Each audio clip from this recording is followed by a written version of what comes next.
नमस्कार मित्रों, आप सभी का नंद विश्वकर्मा यूट्यूब चैनल में मैं नंद विश्वकर्मा हार्दिक स्वागत करता हूं। आज हम देखेंगे एक ऐसा टॉपिक है जिससे आपके यदि आपने इस वीडियो को अच्छी तरह से सुन लिया, समझ लिया, तब आपके एग्जाम में आप मानकर चलिए कि 2 अंक आपके निश्चित हैं। इसे देख लिया तो 2 अंक आपके हैं, इसे नहीं देखा तो आप पछताएंगे। अच्छे से सुनिएगा, समझने का प्रयास करिएगा, क्योंकि आपका जो क्वेश्चन है बाल विकास प्लस गणित में भी क्वेश्चन आएगा, हिंदी में भी आ सकता है।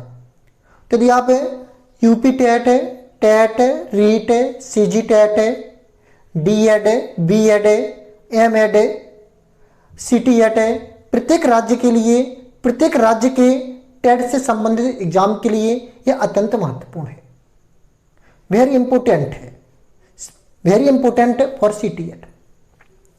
तो हम बात करते हैं। सबसे पहले हम देखते हैं अपसारी चिंतन किसे कहते हैं। मैं जो आपको इस चैप्टर को कवर करूंगा तो आप विश्वास मानेंगे कि इस चिंतन से संबंध आपके सभी डाउट क्लियर हो जाएंगे।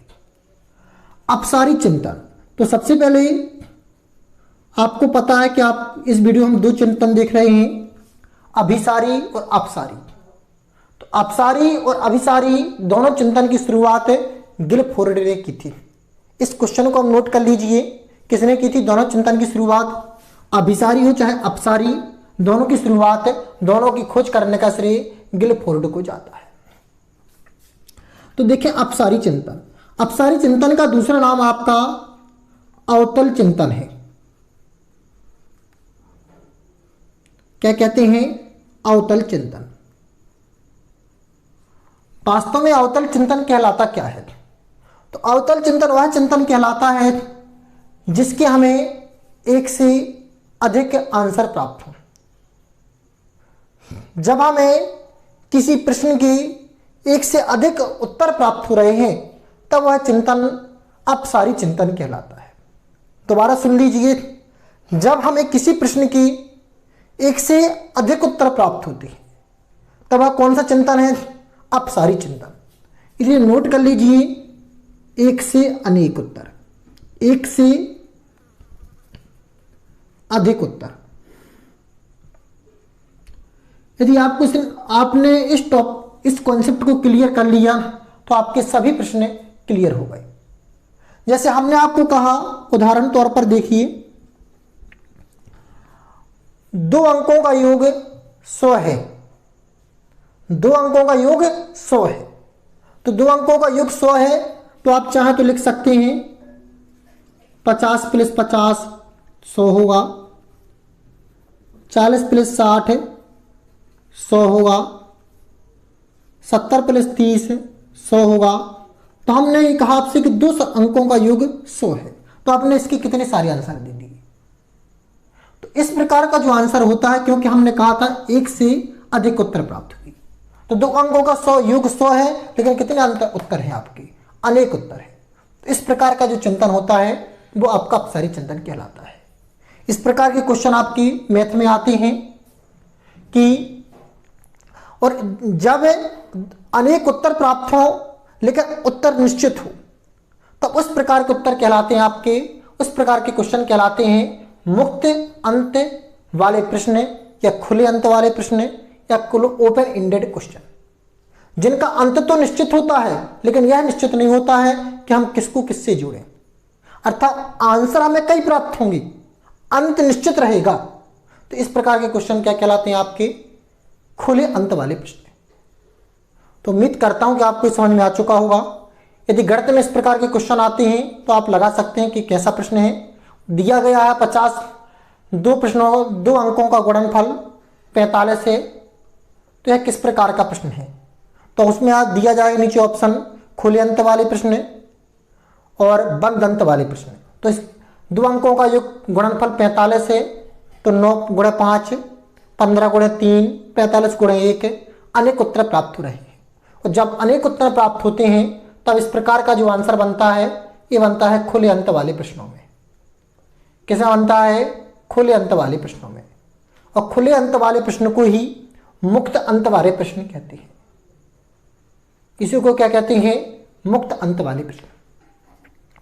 तो इतना तो क्लियर हुआ। यदि हम आपसे कहें आप मध्य प्रदेश के बारे में विचार दीजिए, हमने आपसे कहा विचार दीजिए, तो आप कई विचार दे सकते हैं। आप कह सकते हैं कि मध्य प्रदेश भोपाल की राजधानी है, झीलों की नगरी है, मध्य प्रदेश भारत के सेंटर में है, इसे हृदय प्रदेश कहते हैं, सोया प्रदेश कहते हैं। आप अनेक उत्तर दे सकते हैं। तो जब आप अनेक उत्तर दे सकते हैं तब वह आपका आंसर क्या होता है, अपसारी चिंतन। यहां से संबंधित 2 मोस्ट क्वेश्चन निकलते हैं, क्योंकि ये आपका, हमने इसको अवतल चिंतन भी लिखा है, तो थोड़ा इसे देख लीजिए।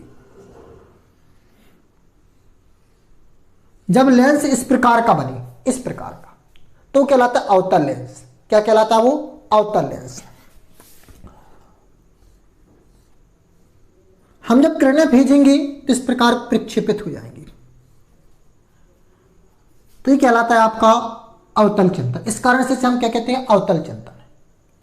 और प्रक्षिप्त होने के कारण हम इसे केंद्रित करके इस गोले पर केंद्रित करें तो क्या केंद्रित हो जाएंगी, नहीं, कोई किरण केंद्रित नहीं होगी। इस कारण से नहीं इसे कहा जाता है आपका out of the box. Paper में आए कि आउट ऑफ द बॉक्स किस चिंतन को कहते हैं, तो आंसर में आप क्या लिखोगे, अपसारी चिंतन को। क्योंकि जब इसे अब अवतल लेंस से होकर गुजारते हैं और किसी बॉक्स में किरणों को केंद्रित करते हैं, तो जिस प्रकार वह किरणें केंद्रित नहीं होती हैं उसी प्रकार इसकी स्थिति होती है। इसमें जो आंसर होते हैं अनेक होते हैं, इस कारण से आउट ऑफ द बॉक्स कहते हैं। और इस प्रकार के जो बच्चे होते हैं इसमें सृजनात्मकता का जन्म होता है। पेपर में यह भी आ सकता है कि सृजनात्मकता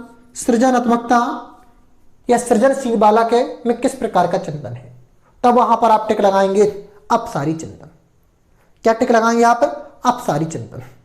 तो इससे संबंधित कई प्रश्न बन सकते हैं कि 2 अंकों का योगफल 12 है, तो इसका आंसर क्या होगा, मुक्त अंत वाले प्रश्न, खुले अंत वाले प्रश्न, तब आप वहां पर टिक लगा सकेंगे। दूसरा बन सकता है कि सृजनात्मकता किसमें पाई जाती है, अपसारी चिंतन में, अपसारी चिंतन में, तब भी आप लगा पाएंगे अपसारी चिंतन में। तीसरा प्रश्न आपका बन सकता है कि आउट ऑफ द बॉक्स से कौन सा चिंतन होता है, तब भी आपका करेक्ट आंसर क्या हो जाएगा, अपसारी चिंतन। तो अपसारी चिंतन हम आपको क्लियर समझा चुके हैं। माइंड में कॉन्सेप्ट क्लियर कर लीजिए कि जब एक प्रश्न के अनेक उत्तर प्राप्त होते हैं तो उस प्रकार के जो चिंतन होते हैं वह अपसारी चिंतन कहलाते हैं। उम्मीद करता हूं कि आपको अपसारी चिंतन अच्छी तरह से समझ में आ चुका होगा। अपसारी और अभिसारी चिंतन इस वीडियो में हमें कवर करना था, किंतु अपसारी चिंतन का ही वीडियो बड़ा हो चुका है, इसलिए अब हम इस वीडियो में अभिसारी चिंतन को कवर नहीं करेंगे। अभिसारी चिंतन हम सेकंड पार्ट में देखेंगे, वो भी पार्ट 2 में। ये आपका पार्ट फर्स्ट है। पार्ट फर्स्ट में आज हमने अपसारी चिंतन और मुक्त अंत वाले प्रश्नों को कवर किया। पार्ट सेकंड में हम अभिसारी चिंतन और बद्ध अंत वाले प्रश्नों को कवर करेंगे। यदि आपको वीडियो अच्छा लगा तो वीडियो को लाइक कर दीजिए। चैनल पर फर्स्ट टाइम आए हैं तो चैनल को सब्सक्राइब जरूर कर लीजिए। यह था आपका अपसारी और अभिसारी चिंतन पार्ट फर्स्ट। नमस्कार मित्रों।